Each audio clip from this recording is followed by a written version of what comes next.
ఎదుర్కొన్నాడు అబ్రహాము, ఎన్ని శోధనలు ఎదుర్కొన్నాడో, ఎన్ని కష్టాలు ఎదుర్కొన్నాడో.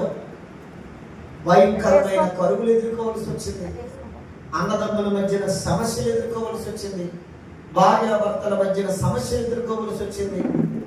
తన తమ్ముడైన లోతును పట్టుకుపోతే యుద్ధాలు చేయవలసి వచ్చింది. భార్యాభర్తల మధ్యన సవతి పోరులు ఏర్పడ్డాయి. దేవుని బిడ్డల కుటుంబాల్లో బిడ్డల మధ్యన కలవరాలు వచ్చాయి. ఎన్నెన్నో పరిస్థితులు వచ్చాయి. ఎన్నొచ్చినా దేవుని పిలుపుని విడిచిపెట్టి వెనక్కి తిరగలేదు.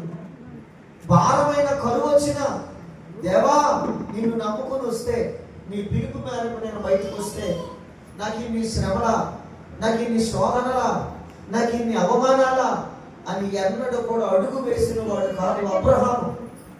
ఎంతెంతో శోధించబడ్డాడు, ఎంతెంతో బాధించబడ్డాడు. పరిస్థితులు నిక్కటంగా మారిపోయాయి.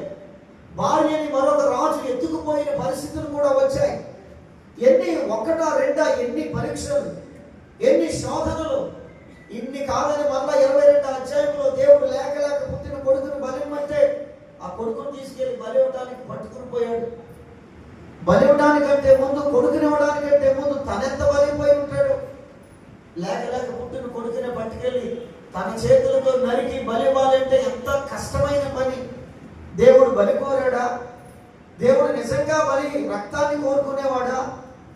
తనకు పిల్లల్ని చంపుకుని తినేవాడా? కాదు కదా.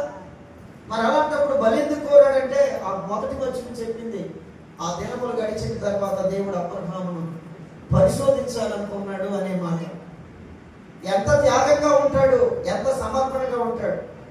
ఇన్ని శోధనల వెనక ఒక బహుమానం ఇచ్చిన బహుమానాన్ని కూడా నాకు పట్టుకొచ్చి ఇచ్చేయంటే, దేవుని బిడ్డలారా, ఎక్కడా కూడా నిరాక్షేపంగా, ఎక్కడా కూడా కలవరం లేకుండా, ఎక్కడా కూడా వెనుకంజ లేకుండా దేవుని కొరకు ఏమైనా చేయగలగడానికి సిద్ధపడినటువంటి అబ్రహామును చివరికి అన్ని విషయాలలో దేవుడు జ్ఞాపకం చేసుకున్నాడు.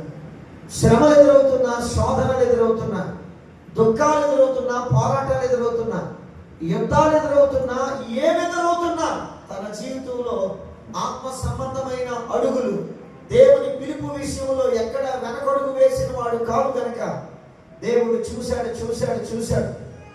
ఒక సమయం వచ్చింది, అమాంతంగా భూమి మీదనున్న సమస్త జనముల కంటే ఉన్నతమైన వాడిగా చేసేసాడు. స్తోత్రం, హల్లెలూయా. దేవుని బిడ్డలారా, చాలా జాగ్రత్తగా వినండి. అన్ని విషయాలలో దేవుడు అబ్రహామును దీవించినట్లుగానే అన్ని విషయాలలో మన జీవితాలకు కూడా ప్రయోజనకరంగా ఉండాలి అని అంటే